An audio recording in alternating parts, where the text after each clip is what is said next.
Hello guys, हमारे YouTube channel शौर्य competition में आपका स्वागत है। आशा करते हैं कि आप सभी स्वस्थ होंगे।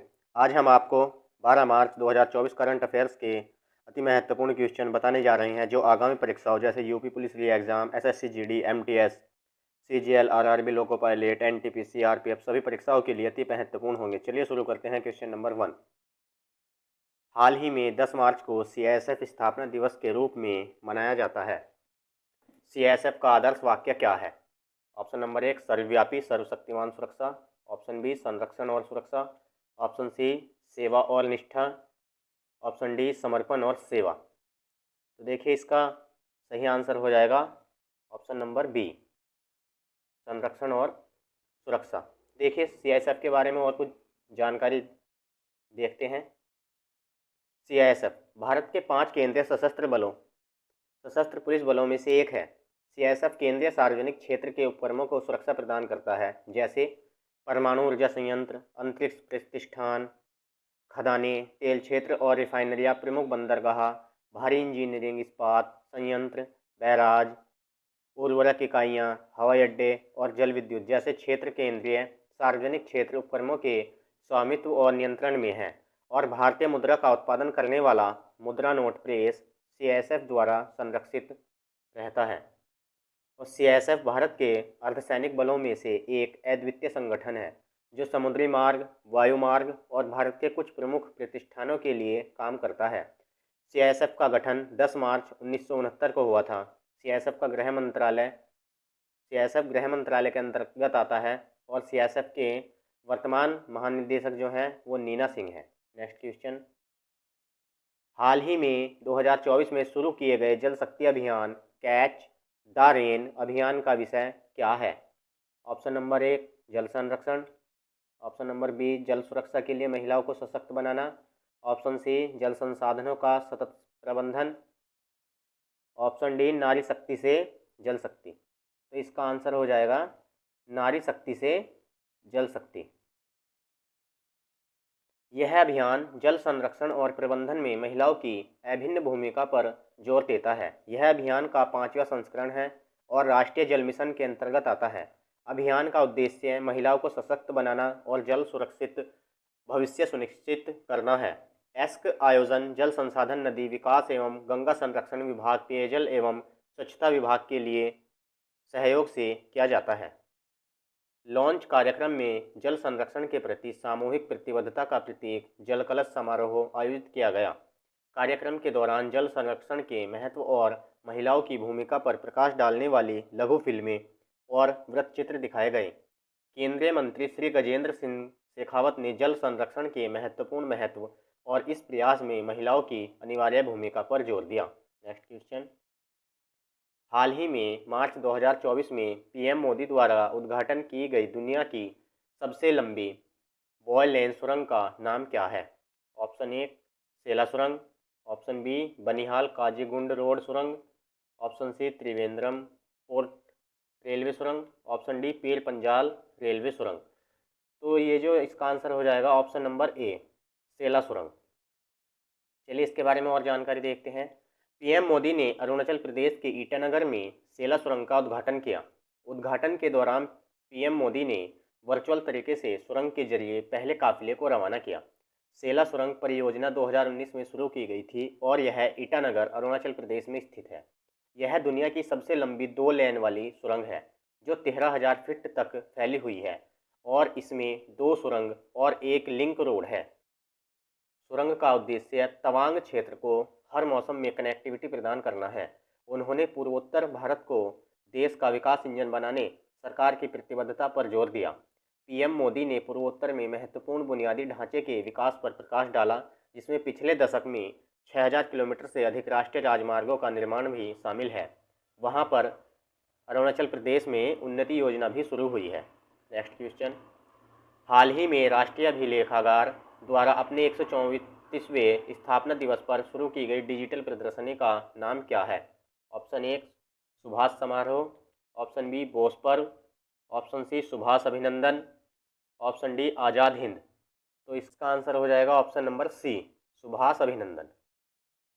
देखिए इसके बारे में और जानकारी देखते हैं। भारतीय राष्ट्रीय अभिलेखागार द्वारा शुरू की गई डिजिटल प्रदर्शनी का नाम सुभाष अभिनंदन है। यह सुभाष चंद्र बोस के जीवन पर आधारित है और इसमें राष्ट्रीय अभिलेखागार में उपलब्ध दस्तावेज शामिल हैं। प्रदर्शनी का शुभारंभ संसदीय कार्य एवं संस्कृति राज्य मंत्री श्री अर्जुन राम मेघवाल द्वारा किया जाएगा। इसमें 16 खंड शामिल हैं जो बोस के जन्म से लेकर वर्तमान समय तक के जीवन के विभिन्न पहलुओं की जानकारी प्रदान करते हैं। प्रदर्शित दस्तावेजों में जानकी नाथ बोस की डायरी, सिविल सेवा परीक्षा परिणाम और आज़ाद हिंद फौज से संबंधित रिकॉर्ड भी शामिल हैं। और यह भारत रत्न के पुरस्कार और स्थगन और संस्कृति मंत्रालय द्वारा बोस को सम्मानित करने के प्रयासों को भी संबोधित करता है। 1891 में स्थापित भारतीय राष्ट्रीय अभिलेखागार सार्वजनिक अभिलेख 1993 के कार्यान्वयन के लिए नोडल एजेंसी है। नेक्स्ट क्वेश्चन, हाल ही में अभ्यास कटलेस एक्सप्रेस 24 का आयोजन कहाँ हुआ है? Option number 1 Sri Lanka, option B Mauritius, option C Seychelles और ऑप्शन डी भारत। तो इसका जो उद्घाटन हुआ है वो हुआ है सेशेल्स में। ठीक है, और इसके बारे में और देखते हैं। भारत इसमें 2019 में शामिल हुआ था। 2024 में भारत की तरफ से INS तीर भाग ले रहा है। सेल्स की राजधानी पोर्ट विक्टोरिया है। सेशेल्स के पास में ही मॉरिशस भी है, जिसकी राजधानी पोर्ट लुइस है। डेजर्ट साइक्लोन अभ्यास जो इंडिया और UAE के बीच हुआ है। सी डिफेंडर अभ्यास इंडिया और UAE के बीच ही हुआ है। समुद्र लक्ष्मण अभ्यास इंडिया और मलेशिया के बीच हुआ है। दोस्ती अभ्यास इंडिया, श्रीलंका और मालदीव के बीच मालदीव में ही हुआ है। नेक्स्ट क्वेश्चन, हाल ही में आर्किटेक्चर नोबेल प्रित्जर पुरस्कार 2024 के लिए किसे चुना गया है? Option A David Chipperfield, option B Riken Yamamoto, option C Balkrishna Doshi, option D केंजो तांगे। तो ये जो है ये चुने गए हैं Riken Yamamoto. Option number B हो जाएगा। और देखते हैं इसके बारे में। यह अवार्ड वास्तुकला आर्किटेक्चर का पुरस्कार है। इसकी शुरुआत 1979 में होती है, जिसमें इनाम में $1,00,000 इनामी राशि है। 2024 का यह अवार्ड जापान के वास्तुकार मिस फील्ड वास्तुकार, जिनका नाम रिकेन यामामोटो है। अभी तक एक भारतीय को यह अवार्ड मिला है, बालकृष्ण दोषी, जो 2018 में मिला था, और 2022 में इनको पद्म विभूषण से भी सम्मानित किया गया था। नेक्स्ट क्वेश्चन, हाल ही में किस राज्य को माजुली मुखौटे और पांडुलिपि पेंटिंग को GI टैग मिला है? ए उत्तर प्रदेश, बी असम, सी ओडिशा, डी बिहार। तो ये मिला है ऑप्शन नंबर बी असम को। और देखते हैं असम के बारे में। असम की ब्रह्मपुत्र नदी पर माजुली द्वीप स्थित है। यह मुखौटा हाथ से बना हुआ था। इसमें देवी देवताओं और राक्षसों, जानवरों और पक्षियों के मुखौटे बने थे। GI टैग 1999 का एक्ट है और इसको 2003 में लागू किया गया था। भारत का पहला GI टैग दार्जिलिंग की चाय को पश्चिम बंगाल को मिला था। GI टैग का मतलब जियोग्राफिकल इंडिकेशन होता है। नेक्स्ट क्वेश्चन, हाल ही में केंद्र सरकार ने नागरिकता संशोधन कानून 2019 किस देश के नागरिकों के लिए लागू किया है? Option A Pakistan, option B Bangladesh, option C Afghanistan, option D उपयुक्त सभी। तो ये उपयुक्त सभी के लिए किया गया है। ठीक है, इस कानून को 12 दिसंबर 2019 को पूर्व राष्ट्रपति रामनाथ सिंह कोविंद ने मंजूरी दी थी। यह कानून सिर्फ अल्पसंख्यक समूह के लिए ही लागू हुआ है। यह कानून सिर्फ 31 दिसंबर 2014 से पहले आने वाले शरणार्थियों के लिए है। CAA संविधान संशोधन अधिनियम 1955 के तहत लागू किया गया है। और जो अल्पसंख्यक समूह में जो आते हैं वो आते हैं हिंदू, बौद्ध, जैन, पारसी और सिख। मुस्लिमों के लिए यह नहीं है। नेक्स्ट क्वेश्चन, हाल ही में 96 ऑस्कर पुरस्कारों में सर्वश्रेष्ठ फिल्म का पुरस्कार किसे मिला है? Option A Oppenheimer, option B poor things, option C anatomy of a fall, option D the holdovers ओवर्स। इसका आंसर हो जाएगा ऑप्शन नंबर ए ओपेनहाइमर।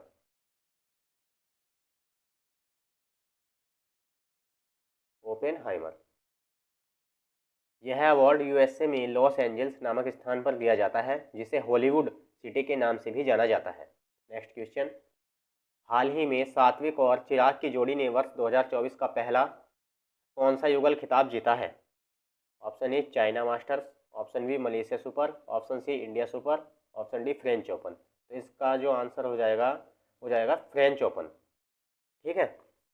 तो ऐसे ही डेली करंट अफेयर्स के क्वेश्चंस देखने के लिए वीडियो को लाइक व चैनल को सब्सक्राइब करें। धन्यवाद।